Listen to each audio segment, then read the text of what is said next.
He said I wasn't enough, my dear. I still remember the way his words broke the silence that evening. Sharp and cold, like shattered glass across the floor of our little cottage. And I remember how I smiled through it, as if pretending not to. Bleed would somehow make the pain less real. You see, when a woman loves deeply, she doesn't just give her heart, she gives her silence too.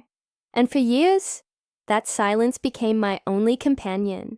But the strangest thing about life, my dear, is that it always brings you back to the places you swore you'd never return to. And when he stood on the doorstep of the very estate he once dreamed of, the one that carried my name now, his face turned as pale as the ghosts that live in its halls. But perhaps I'm getting ahead of myself. Let me take you back to where it all began, to a small English village, where hope smelled of bread, lilacs, and rain. I was 21 when I met Edward. He had that sort of smile that made you believe in beginnings, the kind that lit up a room before he even spoke.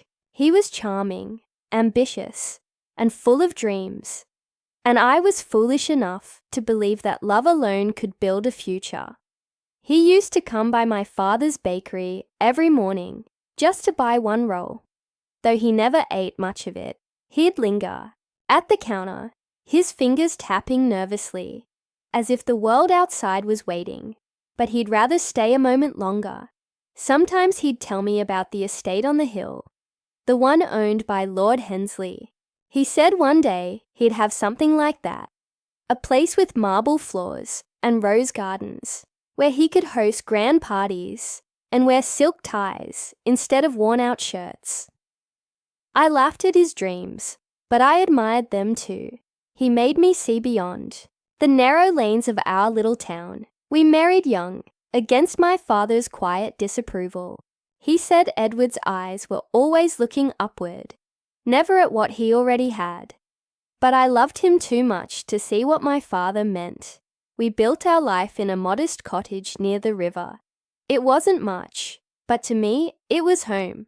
I planted lavender by the windows, and every evening I'd sit there waiting for Edward to come home from work, bringing with him the scent of ink and smoke from the printing shop.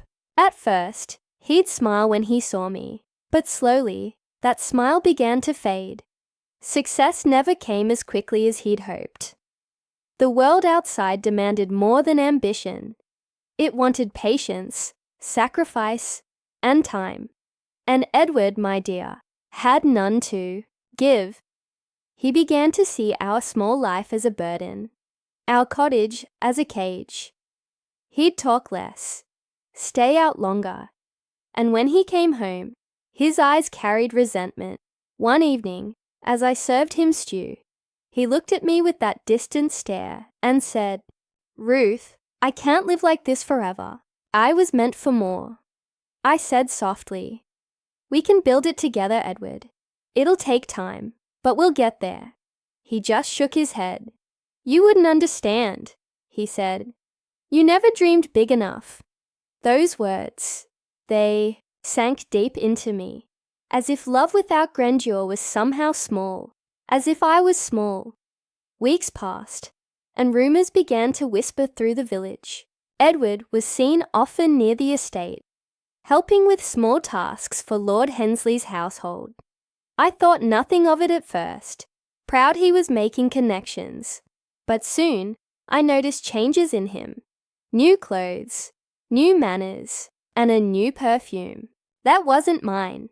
One rainy night, when he didn't come home, I went looking for him. I found him by the estate gates, laughing with a woman dressed in silk.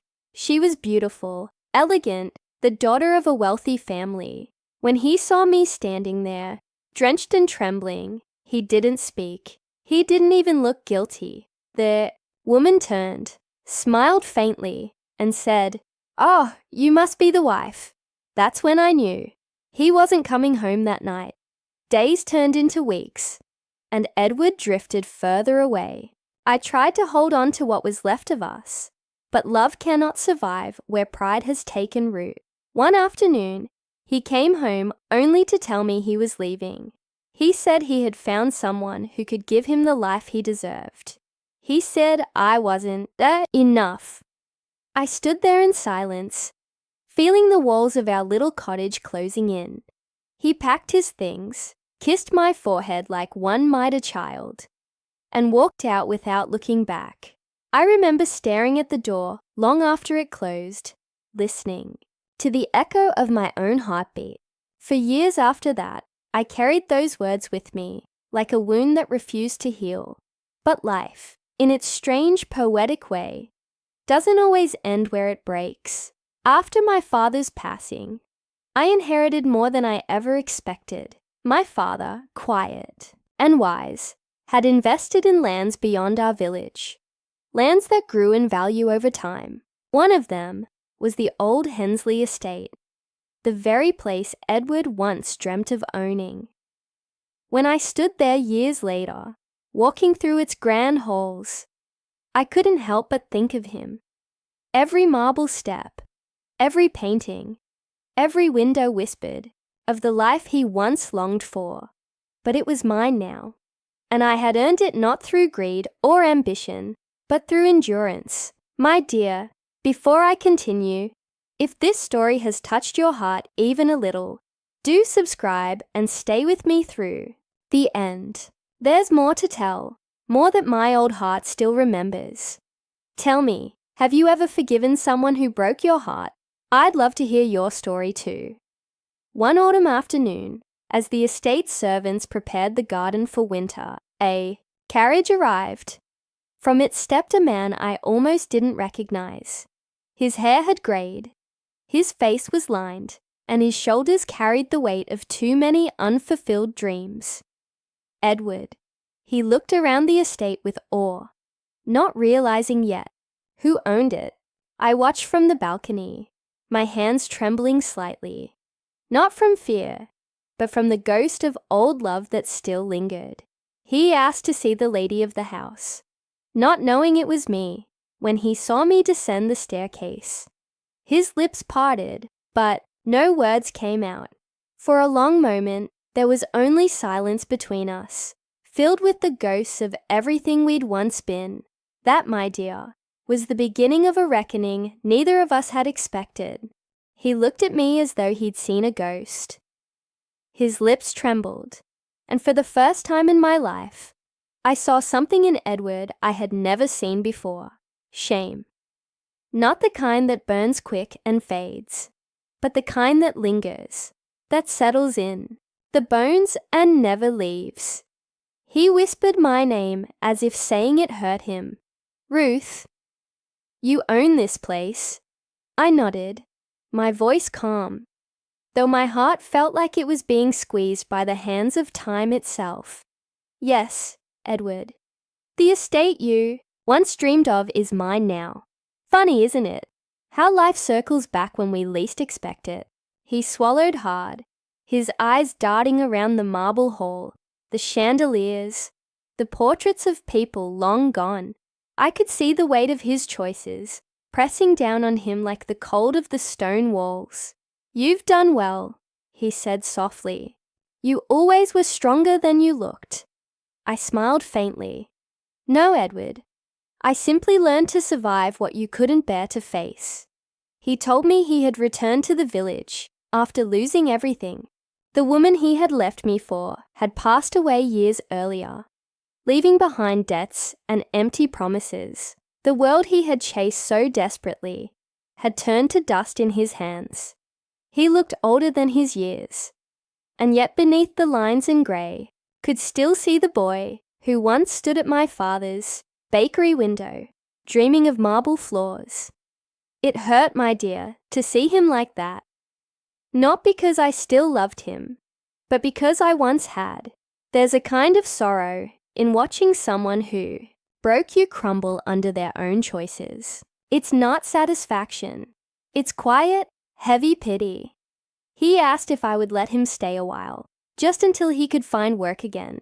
I hesitated, torn between pride and the ghost of compassion that still lived in me. I wanted to say no, to close the door and let the past stay buried where it belonged. But something in his eyes stopped me. Perhaps it was the memory of who we once were, or perhaps it was that dangerous thing called forgiveness that time plants in old hearts. I told him he could stay in the caretaker's cottage near the stables. His shoulders dropped with relief, and for a moment, I thought I saw tears glisten in his eyes. The days that followed were quiet, but uneasy. I'd see him walking the grounds, hands in his pockets, head bowed like a man forever lost in thought. Sometimes he'd stop near the rose garden, the one I'd restored with my own hands, and just stand there staring. I wondered if he remembered how he once promised to plant roses for me when we had a house of our own. He never did then, but now, in silence, he watched me tend them, as if the sight of me among the blooms was punishment enough. One evening, I found him in the drawing room, sitting before the fire. He looked up and said, "Do you ever think about the past, Ruth? About what might have been?" I answered carefully, "The past, Edward, is a country I rarely visit. It never welcomes me kindly." He nodded, his gaze distant. "I thought I'd find happiness out there. I thought the world would give me what I deserved." I looked at him then, not with anger, but with a sad kind of understanding. "You were looking for peace and applause, Edward. But peace doesn't come from being admired. It comes from being loved." He said nothing. The fire crackled softly, filling the silence between us with ghosts. That night, as I lay in my room, I couldn't sleep. Memories returned like waves on a restless shore. The laughter, the promises, the betrayal. I realized how long I'd lived with a quiet ache inside me, the kind that never leaves, but becomes part of who you are. I had built walls around my heart, strong and tall, but his return had made them tremble. I didn't love him anymore, not the way I once did, but I pitied him, and that pity frightened me. Because pity, my dear, is a door that leads straight back to sorrow. Weeks passed, and winter crept in. The estate grew colder, lonelier. Edward helped where he could, fixing broken gates, tending fires, mending what time had damaged. One afternoon, I found an old photograph tucked inside a book in the library. It was us, young and smiling, standing outside our little cottage. I don't remember putting it there. For a long time, I stared at it, wondering how something that once felt eternal could vanish so completely. I placed it back between the pages and whispered to the empty room. We were children, pretending to understand love. One morning, the cook told me Edward had fallen ill. He'd caught a chill from working outside in the frost. I went to see him in the caretaker's cottage. He was lying in bed, shivering beneath thin blankets, his face pale and drawn. When he saw me, he tried to smile. "You shouldn't have come, Ruth," he said weakly. "I don't deserve your kindness." I sat beside him and took his hand. It was cold, rough, and trembling. "You're right," I said softly. "You don't. But kindness isn't about what someone deserves. It's about who we are." His eyes filled with tears. And for a moment, he was the Edward I once knew, the boy who dreamed too much, who loved too little, and who never understood the difference between the two. In the days that followed, I visited him often. We spoke of small things, the weather, the village, the sound of church bells on Sundays. But sometimes, he'd drift into memories, half asleep, murmuring apologies. He never gave when it mattered. Once, he whispered, "I thought she loved me, Ruth, but she only loved the man she thought I was." I answered, "And you only loved the woman you thought she could make you." He sighed, too tired to argue. That was the last real conversation we ever had. One grey morning, the maid came to tell me he was gone. Just like that, quietly, without drama, as if even death didn't want to make a fuss. I went to his room. The window was open, and the cold wind moved through the curtains like a whisper. On the bedside table lay a folded piece of paper. It was a letter addressed to me. His handwriting was shaky, almost unrecognizable. It said, "I see now that you were always enough. It was I who wasn't. Forgive me if you can." I stood there for a long time, reading those words again and again, until they blurred through my tears. And for reasons I can't explain, I did forgive him, not because he asked, but because holding on to bitterness felt too heavy for my old heart. That evening, I walked to the garden, the one he used to admire from afar. The roses had wilted in the frost, their petals brittle and brown. I knelt beside them and whispered. He said I wasn't enough, but I was, wasn't I? The wind answered softly through the trees, and I felt a strange calm settle over me. In that moment, I realized forgiveness isn't about setting them free. It's about setting yourself free first. My dear, I want you to remember something. The people who break us don't define us. What defines us is how we rise after the breaking. So if you've ever been told you weren't enough, hold your head high. You were, you are, you always will be. Now stay with me, my dear. There's more yet to unfold, because the story of my life didn't end with Edward's goodbye. It began again, in ways neither of us could have ever imagined. After Edward's death, the house felt impossibly quiet. Even the walls seemed to hold their breath, as though mourning in their own way. Grief, my dear, is a strange visitor. It doesn't arrive with tears at first, but with silence. It settles into the corners of rooms, in the sound of footsteps that no longer echo back, in the empty chair by the fire that still waits, foolishly, for someone who will never return. I thought his passing would bring me peace. After all, he had been gone long before he truly left. But instead, it stirred something deep inside me. A sadness not for him, but for the years we had wasted, trying to make love out of pride and longing out of illusion. Days turned into weeks, and the routines of the estate carried on. The servants moved quietly, their voices hushed in the halls. They treated me with gentle pity, though I didn't want it. I would walk the gardens each morning, my shawl wrapped tight against the cold, and listen to the crunch of frost beneath my boots. The world had begun to change around me, though I felt as though I stood still, caught between the life I had lived and the one I didn't yet know how to begin. For so long, my existence had revolved around someone else. First my father, then Edward. Now, for the first time, I had no one to revolve around. And that realization, though freeing, was terrifying. One afternoon, as I sat in the library sortings, through Edward's few remaining possessions, I came across a small wooden box, tucked beneath a stack of old letters. It was worn, the hinges rusted, and it rattled slightly when I lifted it. Inside were a few keepsakes, an old pocket watch, a faded photograph, and a sealed envelope with my name written in his handwriting. My hands trembled as I opened it, expecting perhaps another apology or some sentimental parting words. But inside was something entirely different. A deed, not for my estate, but for a small piece of land near the northern woods, a property I had never heard of. At the bottom of the document was Edward's signature, and beside it, Lord Hensley's. I felt a chill that had nothing to do with the cold. Why would Edward have a deed connected to Lord Hensley, the man who once owned this estate? I turned the paper over, searching for a clue, and there it was, dated more than 20 years ago, long before I inherited the estate. Whatever it meant, Edward had kept it hidden.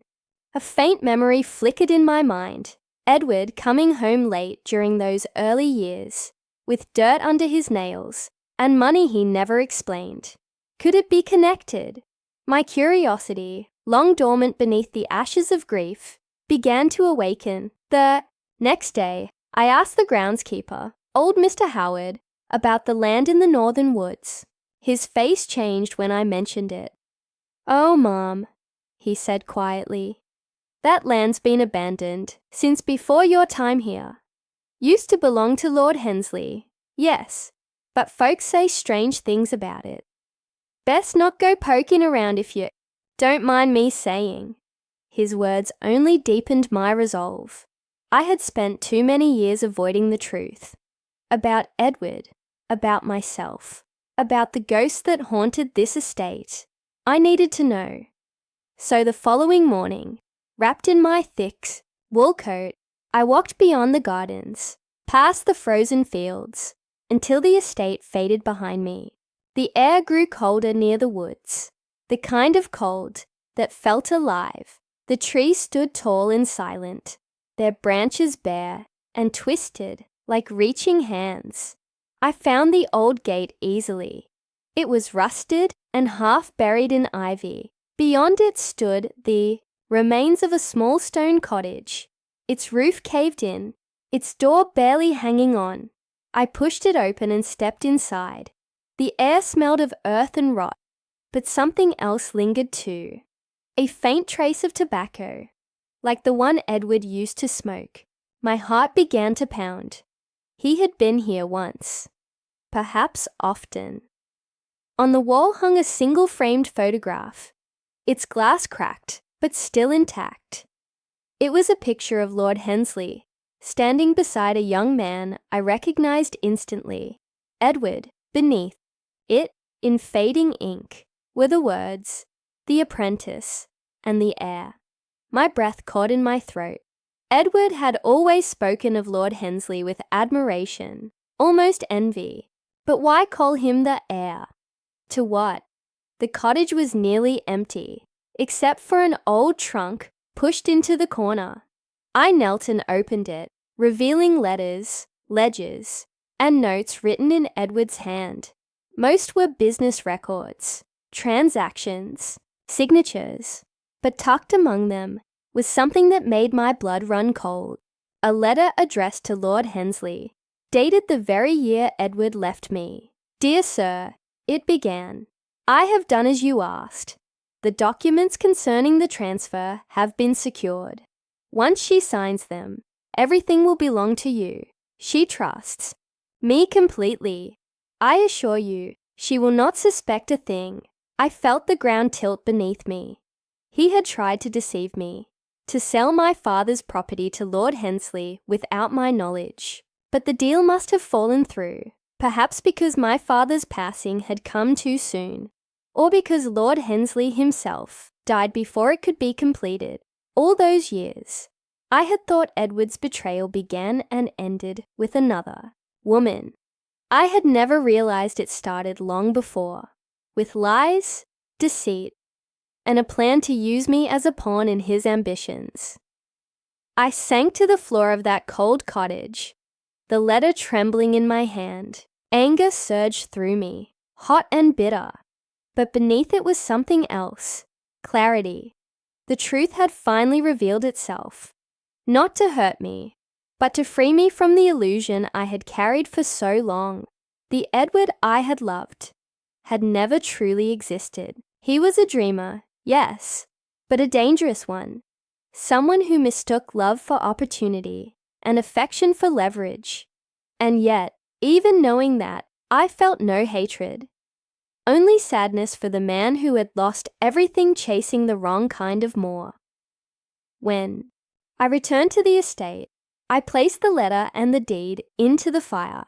The flames devoured them quickly, curling the paper into ash. I watched until the last ember faded, and then I whispered, "You can rest now, Edward. The truth no longer belongs to you." That night, for the first time in years, I slept without dreams. The next morning, I woke to sunlight spilling across my room. The frost had melted, and the air carried the faintest scent of spring. For the first time, I felt something I hadn't in a long while, lightness. I walked through the halls of the estate and realized it didn't feel haunted anymore. The ghosts had quieted, not because they were gone, but because they had been heard. I opened the windows wide, letting the wind move through the rooms, sweeping away years of sorrow. And as I stood there, watching the garden bloom again, I thought to myself that maybe, just maybe, healing doesn't come in grand gestures or new beginnings. Sometimes it comes in small moments of peace, when the heart finally lets go of what it cannot change. My dear, before I continue, if this story still lives somewhere inside your heart, don't forget to subscribe and stay with me. There's still more to tell, more secrets the past has yet to give. Tell me, do you believe that people can truly change, or do they just learn to hide who they are? For a while, life on the estate found a rhythm again. The days passed in quiet order, marked by the chiming of the clock in the hall and the soft footsteps of the servants. But inside me, something had shifted. The discovery in that cottage had opened an old wound, one I thought had long since healed. I told myself I had burned the past away, but ashes, my dear, have a way of clinging to the soul. Even as I went about my days, I found myself drawn to the old records in the study, the ledgers that detailed every corner of this estate, and the lives that once passed through it. Perhaps it was curiosity, or perhaps I just needed to understand why fate had tangled my story so deeply with Edward's and Lord Hensley's. I wanted to know what bound us beyond betrayal and inheritance. One evening, I found an old account book, hidden behind a loose panel in the study wall. It was dusty and brittle with age, its pages filled with Lord Hensley's handwriting. Most of it was business, transactions, names, properties. But then I turned a page and froze.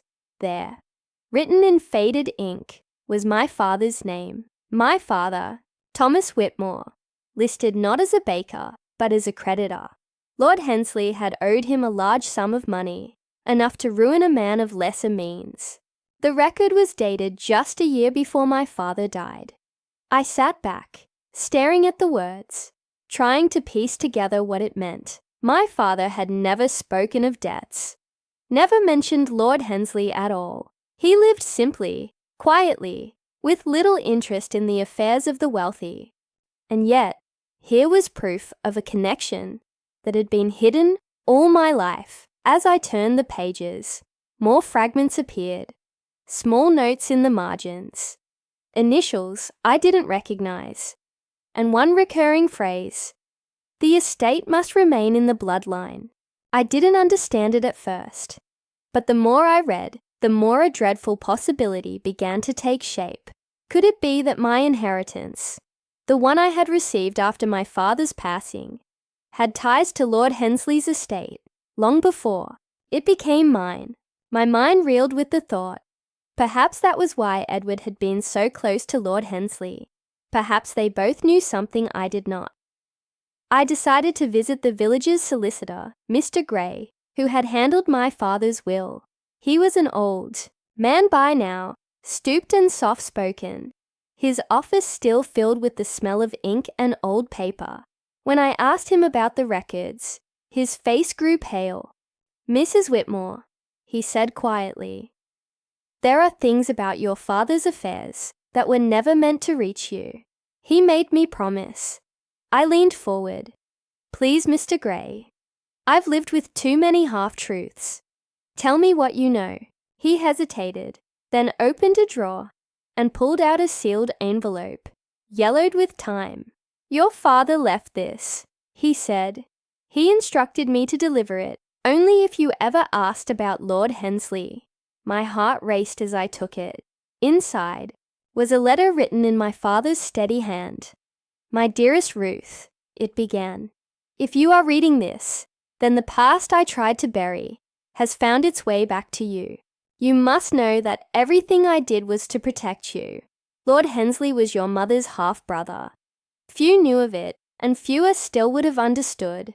When your mother died, he promised to look after us, but his promises were empty. Instead, he took what little we had and left us near ruin.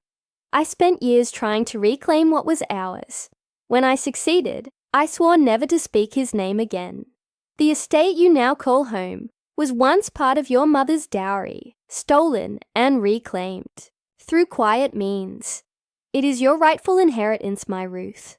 Never doubt that. Never doubt what you are owed. The room seemed to tilt around me as I read those words. Lord Hensley, my mother's half-brother. That meant Edward's employer, the man he had admired so blindly, had once been part of my own bloodline. The estate I had inherited, the one Edward coveted so deeply, had always been tied to my family. And somehow, Edward had been caught in that web, trying to take what had already belonged to me all along. It was like fate had written its own cruel story and forced us all to play our parts. I thanked Mr. Gray and left, my thoughts heavy and tangled. As I walked back through the village, the evening sky turned crimson, the kind of red that looks like the world bleeding quietly into night. I thought of my father, of the secrets he had kept, and for the first time, I understood his silence. He had carried shame, not because of what he had done, but because of what had been done to him. And I thought of Edward, the man who had unknowingly tried to steal from his own wife, the very thing that had always been hers by birthright. The irony of it all was so bitter it almost made me laugh. But then, as the wind picked up and the church bells began to toll, I felt something else too, a strange quiet mercy. Perhaps none of us ever truly escape our pasts. We just learn to live with the echoes. That night, I lit a candle in my mother's name and placed it on the windowsill. The flame flickered softly against the glass, and I whispered, "I know, now. I forgive you for leaving, and I forgive him for staying." Outside, the wind carried the sound of the sea. Though we were miles from the coast, it sounded like breathing, like life returning to the house, one sigh at a time. And in that moment, I felt my heart soften in a way I hadn't thought possible. The truth, painful as it was, had brought peace. Not because it changed what happened, but because it made sense of the chaos. In the weeks that followed, I began restoring parts of the estate I had long neglected. The northern gardens, once overrun with weeds, bloomed again with roses and white lilies. The villagers came to visit. Children played along the paths, and the house, once haunted by sorrow, began to hum quietly with life. I realized that every broken piece of my story, Edward, my father, Lord Hensley, had led me here. The betrayal, the loss, the inheritance, they were all part of the same tapestry, woven with threads of love and regret and forgiveness. And though the pain would never disappear entirely, it no longer owned me. I had learned to live with it, to let it rest where it belonged, in the past. My dear, before I move on, if this story has found its way into your heart, I ask you to stay with me. The years that came after were filled with new beginnings and even more unexpected revelations. Tell me, do you believe that the sins of the past can echo through generations? Or do you think love is strong enough to silence them? Years passed like soft whispers through the halls of that old house, and I grew older with them. The estate no longer felt like a burden, but a living thing that breathed and aged alongside me. The roses I had planted bloomed each summer, and their scent filled every corner, blending with the faint salt of the sea wind that carried over the fields. I would often sit by the window in the afternoons, watching the sunlight fade across the stone walls, and think of all the people who had walked through these rooms before me. It was strange how time turned grief into memory, and memory into quiet company. The house no longer echoed with sorrow. It hummed gently with forgiveness. Edward never returned, though word reached me years later that he had gone to America, chasing fortunes that never came. He remarried, they said, to a woman much younger than him, but she left him within a year. I sometimes wondered if he ever thought of me, of what we might have been if we had both chosen differently. But bitterness no longer found a place in my heart. I had learned that forgiveness isn't a gift we give to others. It's the key we use to free ourselves from the chains they left behind. So when I thought of Edward, I whispered a small prayer, not for him to return, but for him to find peace somewhere far from the ghosts we shared. The winters grew quieter, and so did I. The servants left one by one, replaced by silence and routine. I learned to enjoy it, that stillness. I would spend evenings by the fire with a cup of tea, knitting scarves I would never wear, talking softly to the shadows like old friends. There was comfort in the routine of solitude, in knowing that everything I loved and lost had shaped me into something stronger than the girl I once was. I had known betrayal, heartbreak, and loneliness, but I had also known beauty, love, and grace. Life had not been kind, but it had been full, and that, I decided, was enough. One foggy morning, a letter arrived bearing a name I had not seen in decades, Amelia Hensley. The last of the Hensley line, she introduced herself as the granddaughter of Lord Hensley's brother. She had discovered my name in old family ledgers and wrote to ask if she might visit. I hesitated at first, unsure if opening that door would stir the dust I had just managed to settle. But something in her words, a warmth, a curiosity, moved me. So I agreed. When Amelia arrived, she was young and bright-eyed, no more than 20, with the same copper hair my mother once had. She stepped into the old house, as if she had been there before, her gaze filled with wonder. "It feels alive," she whispered. I smiled. "It is," I told her. Over tea, we spoke for hours. She asked about the estate, about my father, about the people whose portraits hung along the staircase. She told me of her grandfather, of the stories he had passed down, and for the first time, I realized that even the Hensley family had carried their own guilt through the generations. Her grandfather had regretted what his brother did to my parents. He had tried, in his way, to atone. Life, it seemed, had not spared them from pain either. There was comfort in that shared humanity, a soft understanding that none of us truly escaped the consequences of those who came before us. As the firelight flickered across her face, I saw something of myself in Amelia, the same hunger for truth, the same tenderness toward the broken pieces of the past. When she rose to leave, she took my hand and said, "You've carried this story alone for too long. You should tell it." I laughed softly. "My dear, the world has little patience for old women's tales." But she smiled. "Then let me carry it for you." And somehow I knew she would. She had that same look of quiet determination I once wore in my youth. Perhaps that is how stories survive. Not through fame or fortune, but through the hearts that choose to remember. After she left, the house felt lighter, as if the ghosts had finally found their rest. I began writing my memories, not out of vanity, but as a promise to the girl I once was, that her voice would not fade into silence. Each page carried pieces of laughter, pain, and forgiveness, stitched together like the quilts my mother used to sew. I wrote until the ink smudged, and my hands trembled, but still I wrote, because I knew time was running thin, and words were all I had left to give. Sometimes when the evenings grew long, and the light dimmed just so, I would hear footsteps in the corridor, gentle, familiar. I would look up from my writing and whisper, "Is that you, Edward?" But there would be only silence, soft and forgiving, and I would smile, because deep down I knew that some souls, though gone, never really leave.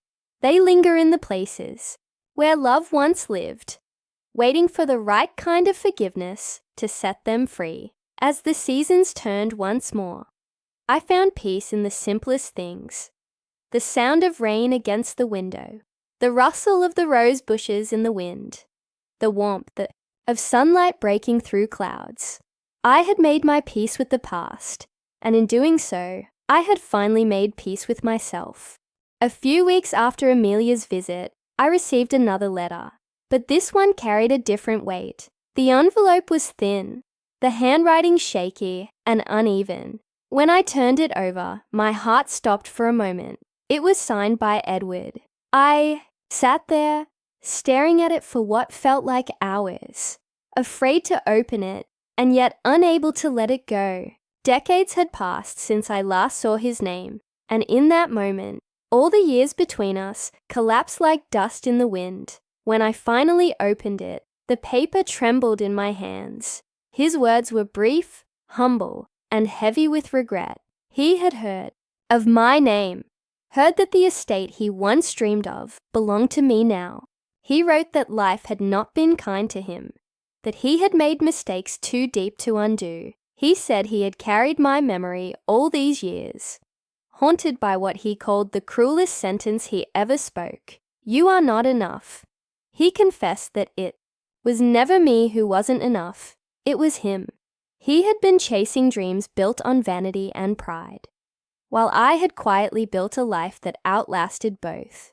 And then, at the end of the letter, he wrote one final line. If time had given me one more chance, I would have chosen you, Ruth. Not for what you had, but for what you were. I read that line again and again until the ink blurred. Then I folded the letter and placed it inside my diary, beside a faded photograph of us, standing under the apple tree all those years ago. I didn't cry. I had shed all my tears long ago.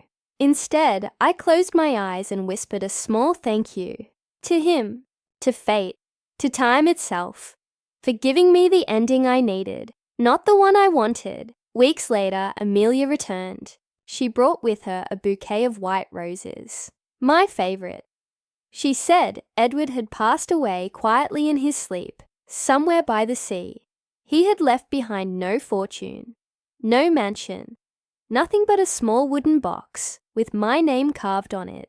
Inside were a few letters, never sent, and a locket with a photograph of me as a young woman, the one I had given him when he first proposed. I held that locket for a long time, feeling the weight of everything that had been lost and everything that had survived. I realized then that love doesn't always end in the ways we imagine. Sometimes it fades into something softer, like a sigh between two souls who once dreamed together. That evening, as the sun sank behind the hills, I walked through the garden.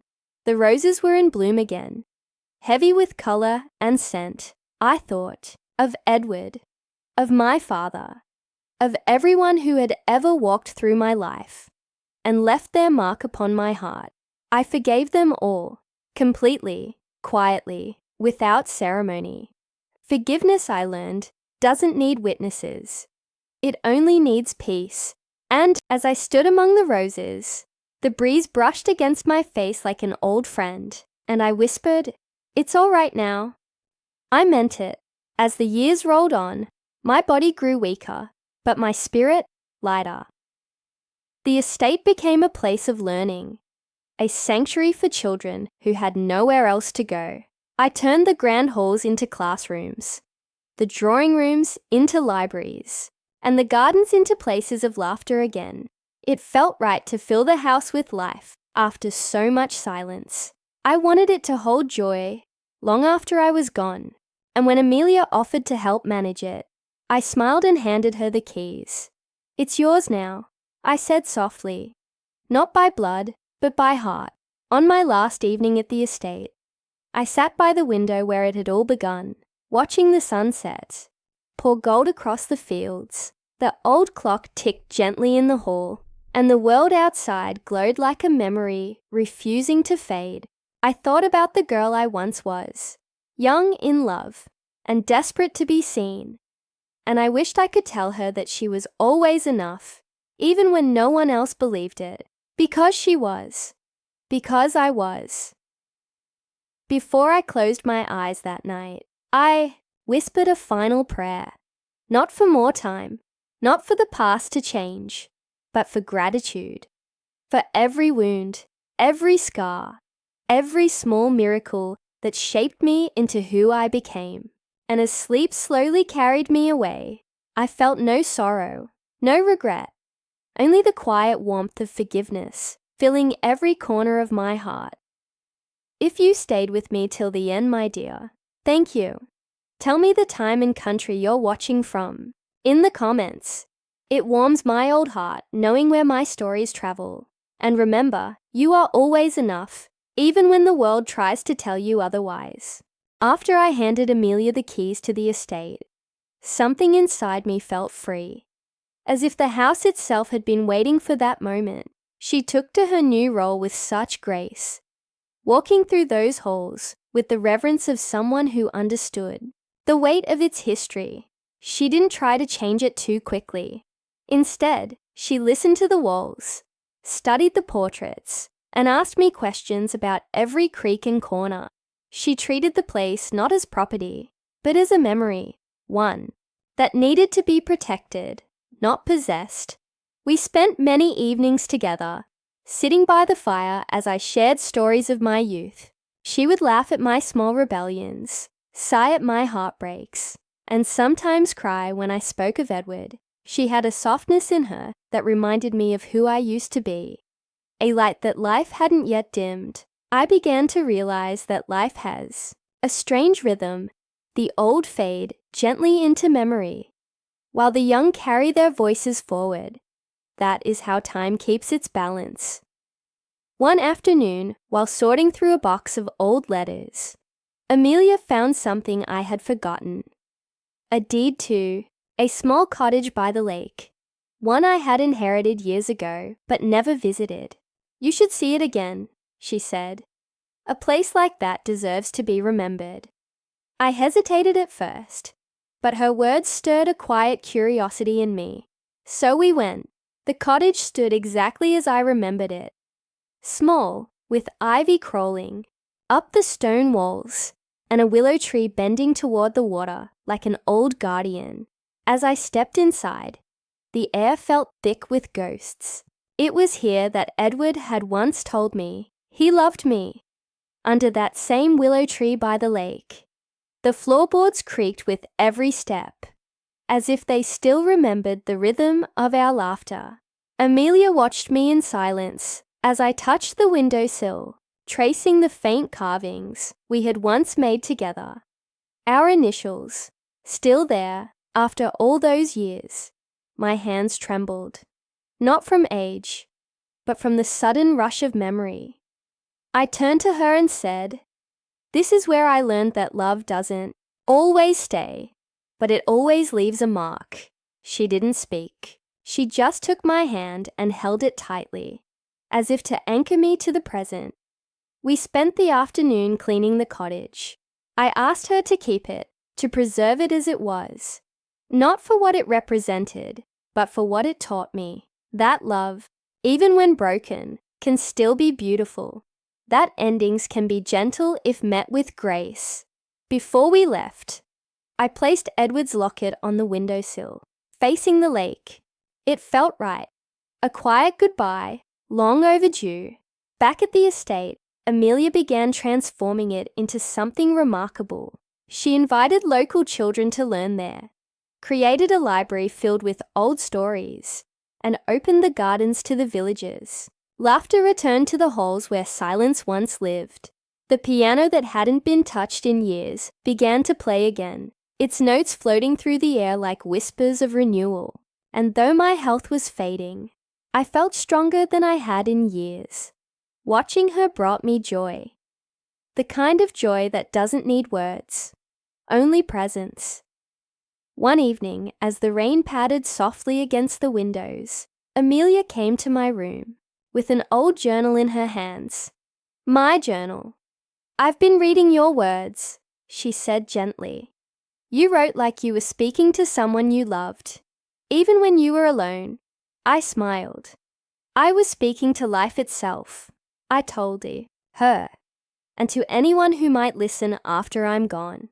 She looked at me, her eyes glistening, and whispered, "Then I promise I'll make sure they hear you." That night, after she went to bed, I sat by the window and watched the rain. The world outside looked softer, blurred by mist and memory. I thought about all the versions of myself that had lived within these walls. The hopeful girl, the betrayed lover, the lonely woman, and now the peaceful old soul. Each one had left a trace, a whisper, a lesson.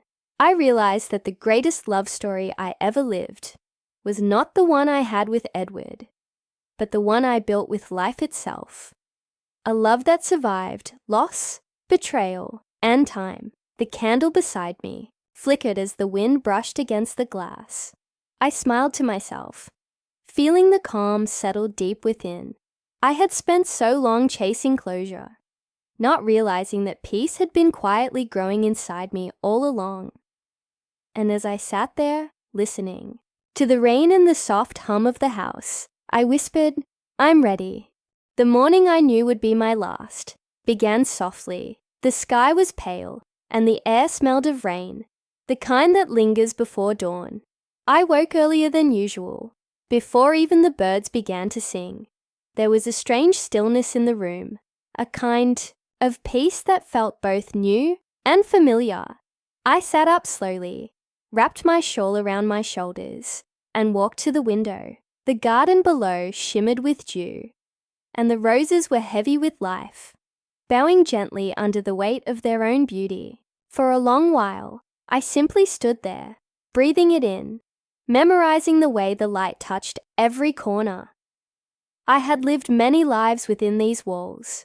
The girl who once believed love would save her, the woman who learned it could break her, and the old soul who discovered that forgiveness is the only thing that truly sets one free. All those versions of me felt present that morning, as if they had come to say goodbye. I whispered a small prayer of thanks for the pain that shaped me, the kindness that found me, and the peace that stayed when everyone else had gone.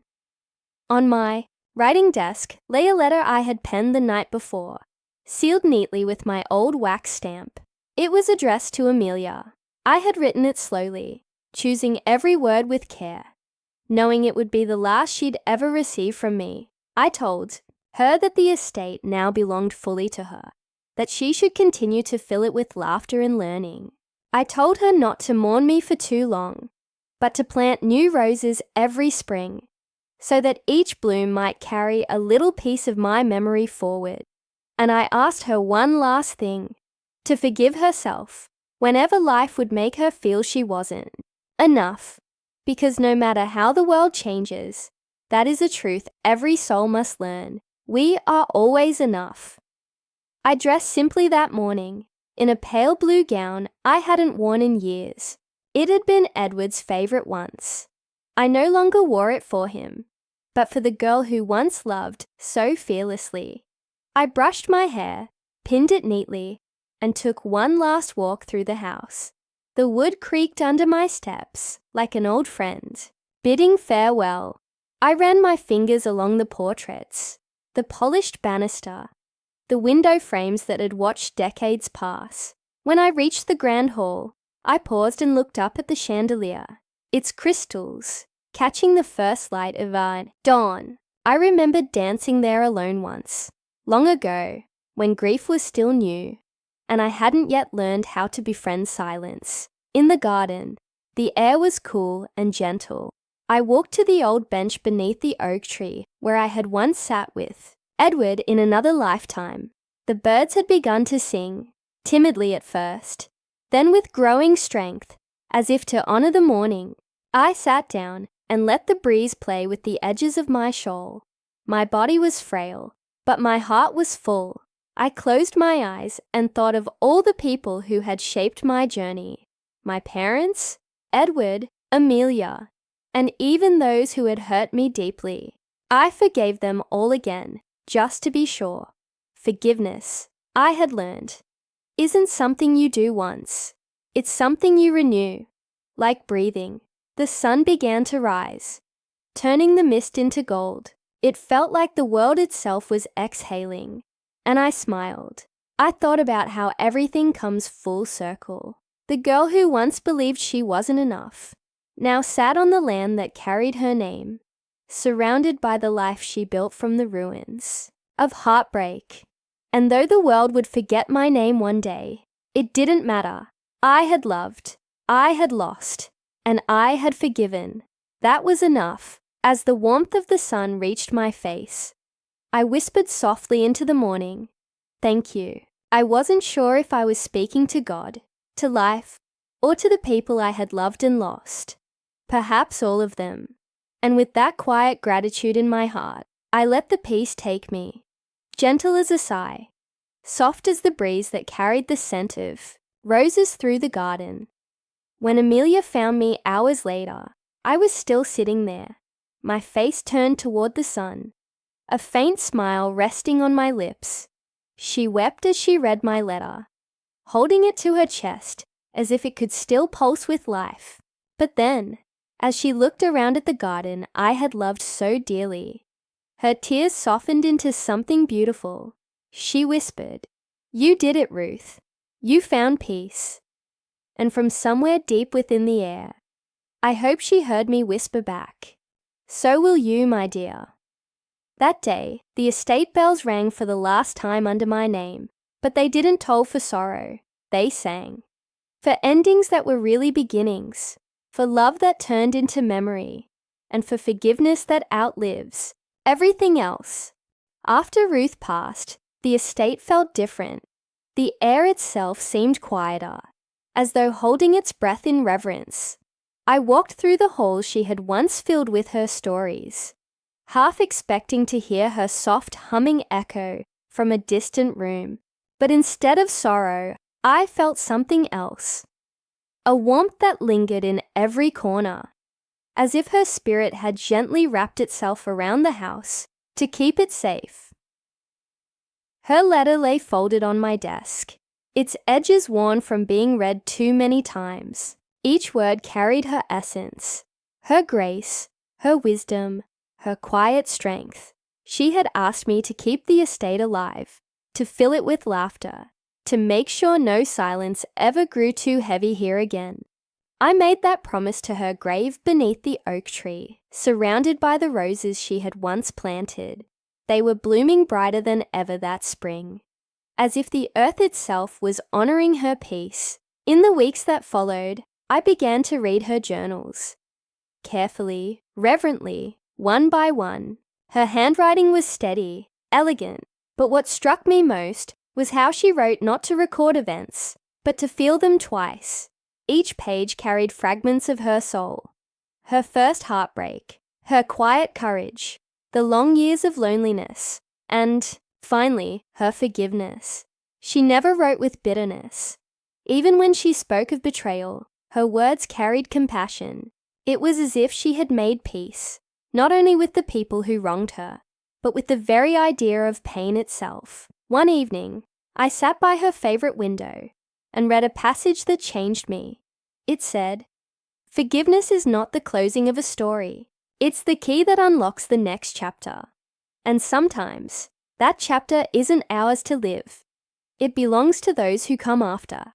When I finished reading, I looked out at the sunset spilling gold across the gardens, and I understood. Ruth hadn't left me a house. She had left me a purpose. So, I began where she left off. The estate became a sanctuary once more. The village, children came every morning, their laughter echoing through the halls. I opened the doors to anyone seeking comfort, widows, wanderers, and dreamers who needed a quiet place to begin again. Ruth's library became a room of voices, filled with people reading aloud her words, her wisdom spreading like light. And every evening, I would sit by the window, just as she had, and feel her presence in the hush of twilight. Yet there was one place I had not visited, the lake cottage. I had promised her I would care for it, but I couldn't bring myself to return there right away. It felt sacred, too full of her history and her ghosts.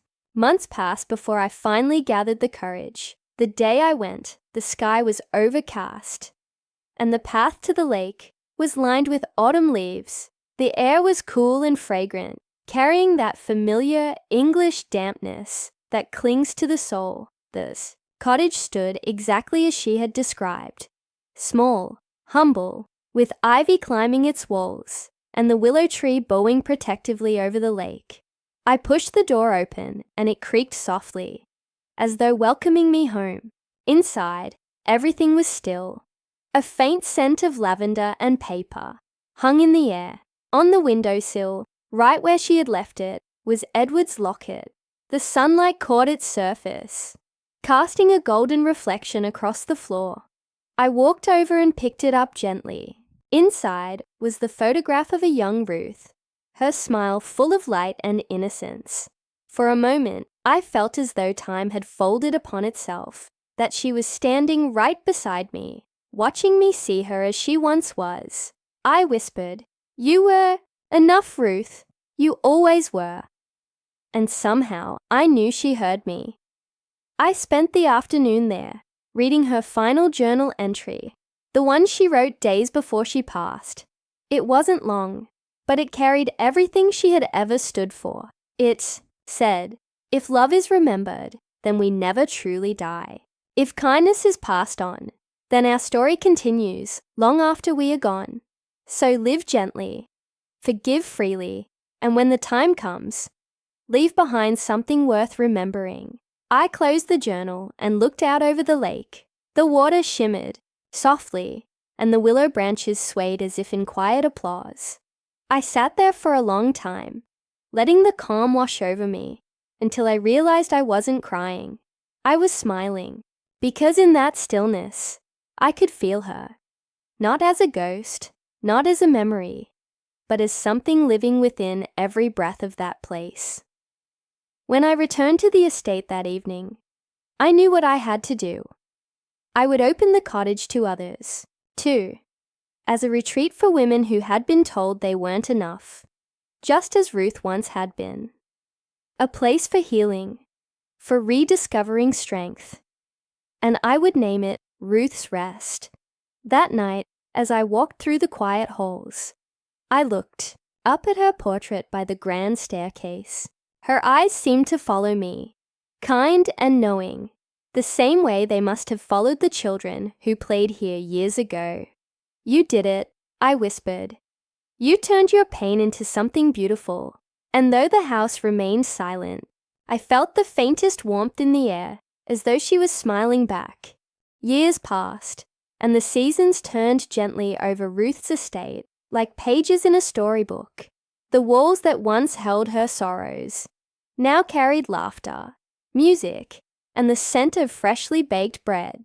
Every morning, sunlight filtered through the lace curtains, dancing on the same wooden floors she had once walked across in silence. The house was alive again, not with grandeur, but with grace, and I often thought, perhaps that's what she wanted all along. Sometimes I would catch myself talking to her portrait, as if she was still there, sitting by the fire with her teacup and that quiet smile. "I hope I've made you proud," I would say, half smiling, half aching.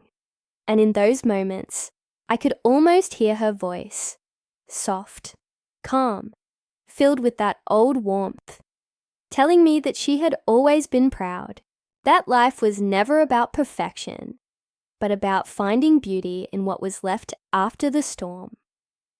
One evening, as autumn folded into winter, I hosted a small gathering at the estate. People from the village came, just as they had in Ruth's younger days. The candles flickered, the piano played, and laughter floated up to the high ceilings. I stood by the same window where Ruth had once stood and watched the snow begin to fall. It was peaceful, almost otherworldly. I thought of how she had once described forgiveness, not as forgetting, but as freeing one's soul. And in that quiet snowfall, I finally understood. Forgiveness wasn't something Ruth gave to others alone. It was what she gave to herself. All the years she spent alone weren't wasted. They were years of learning, healing, and rediscovering.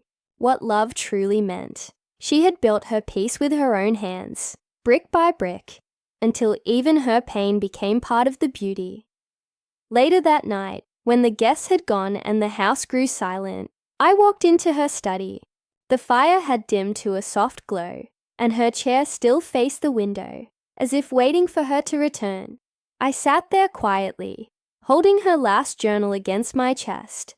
The wind outside hummed gently through the old trees, and I felt the warmth of the fire on my face. I closed my eyes and whispered a simple thank you. Thank you for teaching me that love doesn't end where heartbreak begins. Thank you for showing me that forgiveness is the final form of strength. And just then, as if the house itself had heard me, a single framed photograph fell softly from the shelf onto the carpet. I picked it up carefully. It was a picture of Ruth and Edward, taken long ago. They were young, smiling, unaware of what life would bring. For the first time, I didn't see betrayal in that image. I saw two souls who had crossed paths to teach each other something. I placed the photo back on the shelf, beside a small vase of white lilies, and whispered, "Rest well, Ruth. You're home now." Outside, the snow had stopped, leaving the garden wrapped in a silvery calm. The old oak tree stood proud, guarding her resting place beneath its roots. The moonlight fell softly over the roses, and I thought they looked almost alive, shimmering faintly as though touched by her spirit.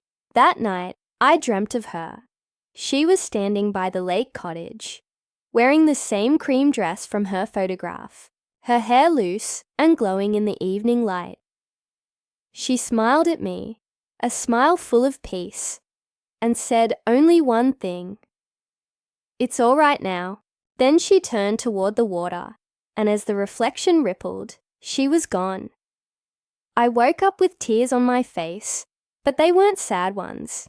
They were the kind that come when something inside you finally settles. When grief turns into gratitude. I knew then that Ruth had truly found her rest, and in doing so, she had given me mine. Years later, when the estate passed on to my daughter, I told her the story of Ruth. I told her about her strength, her heartbreak, and her forgiveness. And I watched as her eyes filled with the same awe I had once felt. That night, she asked if I believed Ruth could still see us.